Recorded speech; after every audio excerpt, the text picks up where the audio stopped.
Oh hey!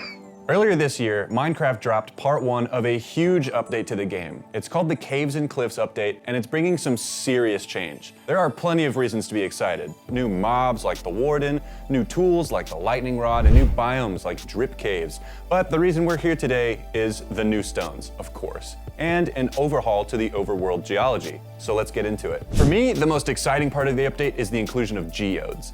That's right, nature's Easter egg has finally made it into the world of Minecraft, and boy are they huge. There have been some enormous geodes discovered on Earth, like the 11-foot tall Empress of Uruguay, an Amethyst cathedral, and the Pulpi geode in Spain, a 36-foot room with some crystals as long as 6 feet. While the geodes in Minecraft don't have crystals nearly that long, nothing on Earth really competes with the vastness of these in-game geodes. These are practically purple caves that are several times taller than your character. The geodes are made of 3 materials: smooth basalt on the outside, calcite in the middle, and vivid purple amethyst in the center. The creators at Mojang did their research because this is pretty close to how real geodes form in real life. We've even found some calcite formations on the inside of the geodes we've cracked on this channel. Even the basalt looks like the concrete that you find on the outside of some larger geodes. They're set in concrete in an effort to stabilize them and keep them from randomly cracking during the cutting process. It makes sense for Mojang to have chosen amethyst quartz for the interior of their geodes. For one, amethyst is one of the most recognizable and popular crystals in the whole world and has a deep association with human history. Quartz is also the most common type of geode, and amethyst the most common quartz variety found in geodes. You can also find streaks of agate, a microcrystalline variety of quartz. Geodes are cool and all, and I'm definitely looking forward to stumbling across my first one when the second update drops. But what are amethysts good for in the game? I'm glad you asked. You can use it to craft a spyglass, with amethyst presumably as the lens. The amethyst in the game gets its color from a few lines of code, whereas real amethyst gets its color from iron impurities. Color saturation could make for a difficult lens to see through, but colorless quartz could totally be used here. In a few ways, it's better than glass. It's harder and more durable, so it'll be tougher to scratch. It also has a higher melting point, which will come in handy when you're hopping around those lava pits. In fact, you can heat amethyst to fade that rich purple out and possibly make it colorless and spyglass ready.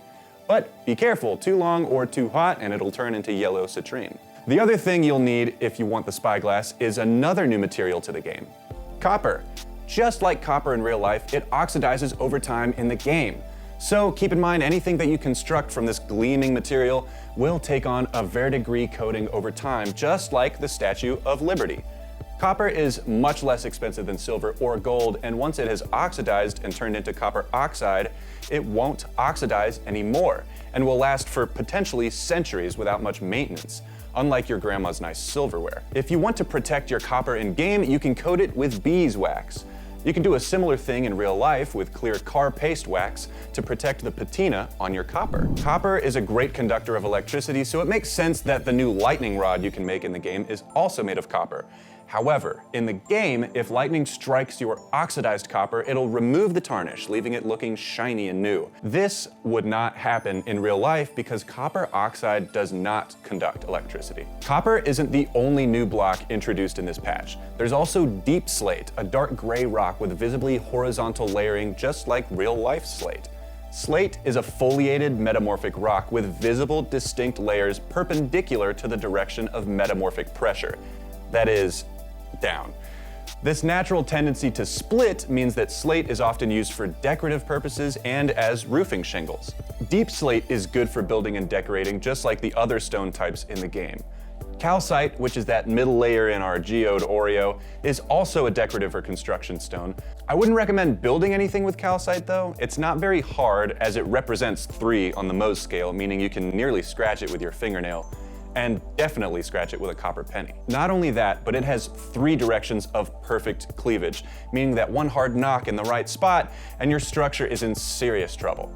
However, it does form in myriad crystal habits, so as a decorative stone, there's a lot to choose from. This variety isn't really reflected in Minecraft though, as calcite is basically a pretty plain off-white cube. I'll be sticking to copper for my decorations. Well guys, that's all for today. What additions are you looking forward to most? I just want to scoop up an axolotl in a bucket. I'm a simple man. Let me know down in the comments, and don't forget to like, subscribe, and ring that bell so you don't miss out on future videos. Thanks for watching.